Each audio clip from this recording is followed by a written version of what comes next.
Every single person that is in business is busy, busy, busy, busy.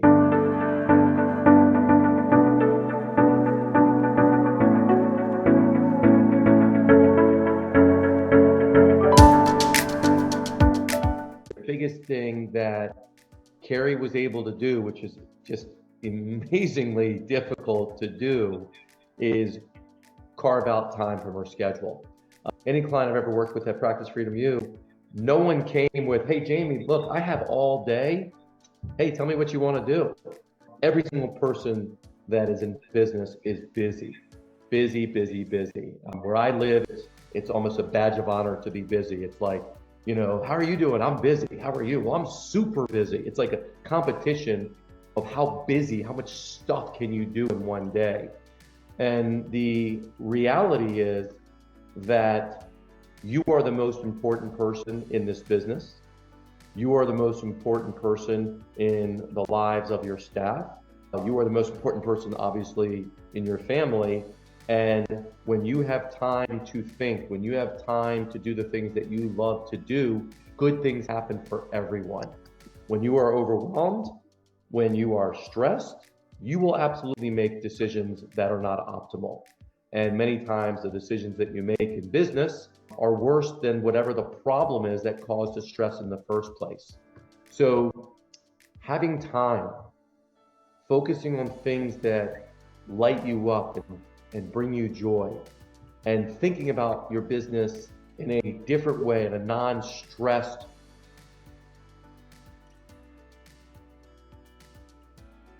able to do that, you can apply the things that I'm sure you've learned in your years and experience to grow your business, whether it's in marketing or operations or systems and financials or whatever the case is. We're going to go through some steps of how to buy back time. And I told you a little bit about time and how important time is, and how as business owners, the people that have the time to do the important things in their business are the ones that grow successful businesses, and the ones that grow what I like to refer to as practice freedom. Practice freedom is really around control. Freedom equals control, right?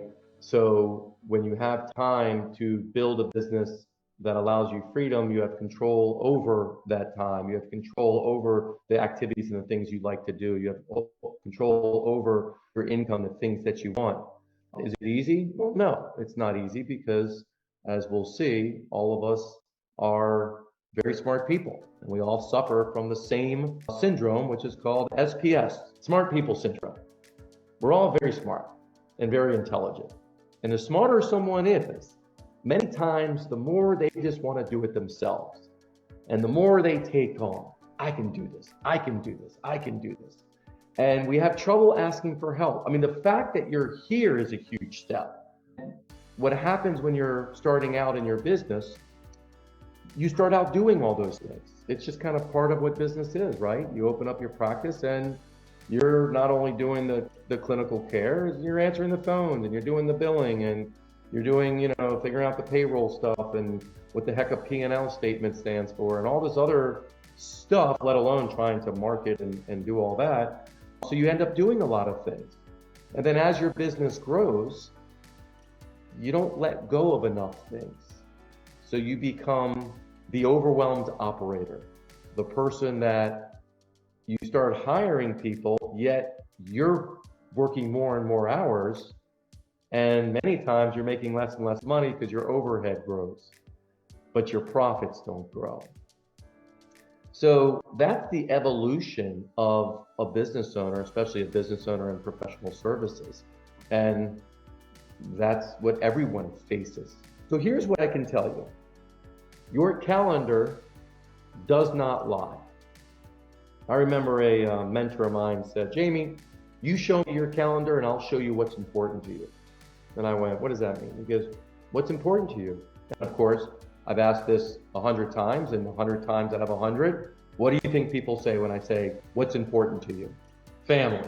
Everyone agree? Is family important? I mean, what are you going to say? No, it's not important? But yet, if I looked at your calendar right now, I just bet that what's on your calendar is a lot of stuff that really doesn't have anything to do with your family. It has to do with your business, has to do with patient care, has to do with documentation, all a host of other things. But quality carved out family time is taking a back seat. And that was me.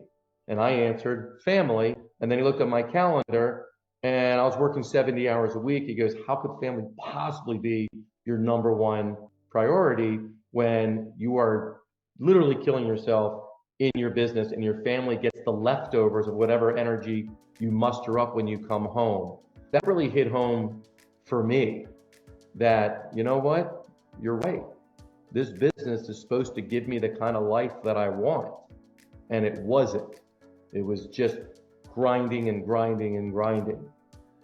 So if you look at your schedule, whether you agree with it or not, the fact is your schedule will determine what's important to you, what the truth is.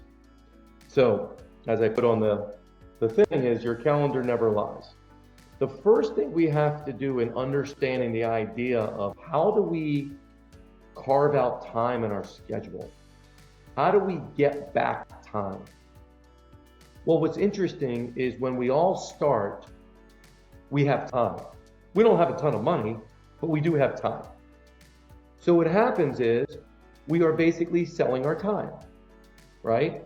We have time, not money, so I'm going to do the patient care. We have time, not so much money, I'm going to answer the phones.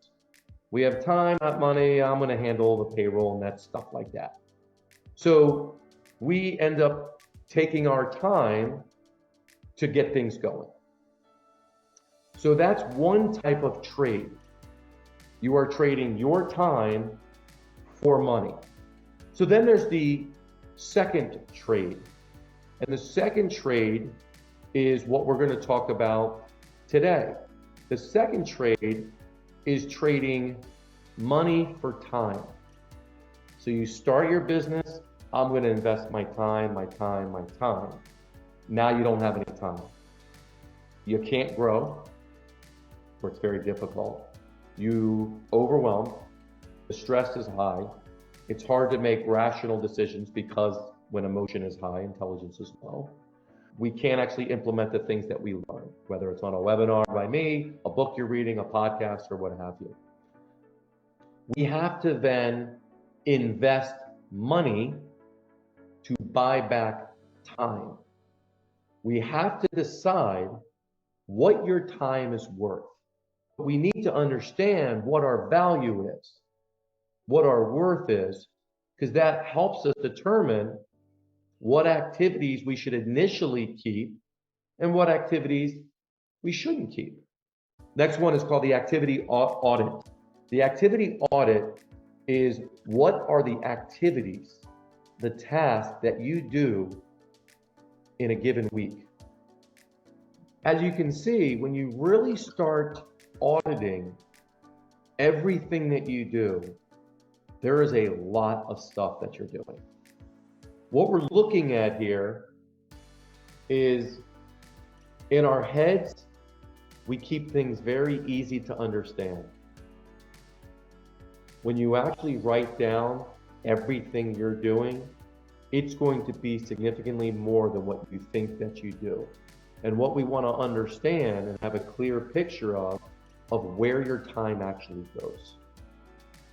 We're going to separate the categories into two areas. There are basically two types of things. There's activities that we love, that light us up, that make us feel warm inside. And there's things that we do that don't. So when you have this list of things, you're going to organize the list into high energy activities and low energy activities. Really get clear the difference between not all tasks and activities are created equal. Which ones do you think you want to remove from your plate first? Something that you really like to do or something that you absolutely can't stand to do? When our energy is high, our confidence is high. And when our energy and confidence are high, things that typically would bother us don't. We have like a bigger force field on. We want to put ourselves in doing the things that we like to do. So that's what we're getting today with, is to have a really clear on what is actually happening that is stealing your time, taking your time, and then looking at, well, how much are the activities that you're doing that suck the energy? How much time are you spending doing those versus the ones that you are doing that you really love, that light you up? If you do things like throughout the day that you just love, at the end of the day, you might be exhausted, but you're not exhausted, worn down, and just done. You're just exhausted, but in a good way. You know what I mean? Has anyone ever just been exhausted, but in a good way? Like, I played basketball last night. I played 2 hours of basketball. I came home, I was exhausted, but I felt great. So it's where we're spending our time and what we're doing that really makes a difference. So I want to put a value on the things that you do. What would it cost to pay someone or to have someone do it? Who said, I answer the phone? How much would it cost? Or maybe you actually have someone that already answers the phone. How much would it cost to pay someone an hour to answer the phone where you live? Checking emails, responding to emails, doing all that kind of fun stuff. What would it cost to hire a virtual assistant to check your inbox? When you get clear on how things have evolved, you can then make significant changes fast and make results fast. And that's what this is doing for everyone, is stopping you in your tracks and saying, yeah, it's tedious, I know, but yet still want you to do it. But see what happens and see where your brain starts to go. Relationship, people. We make things happen, and building a team that helps us achieve that then helps everybody else in the team. The more we stay in the business, the more we are the bottleneck for the business to grow. It's scary and it's uncomfortable. So my goal is to make it a little less scary and a little less uncomfortable. But it'll still be a little scary and a little uncomfortable. That's a part of the game.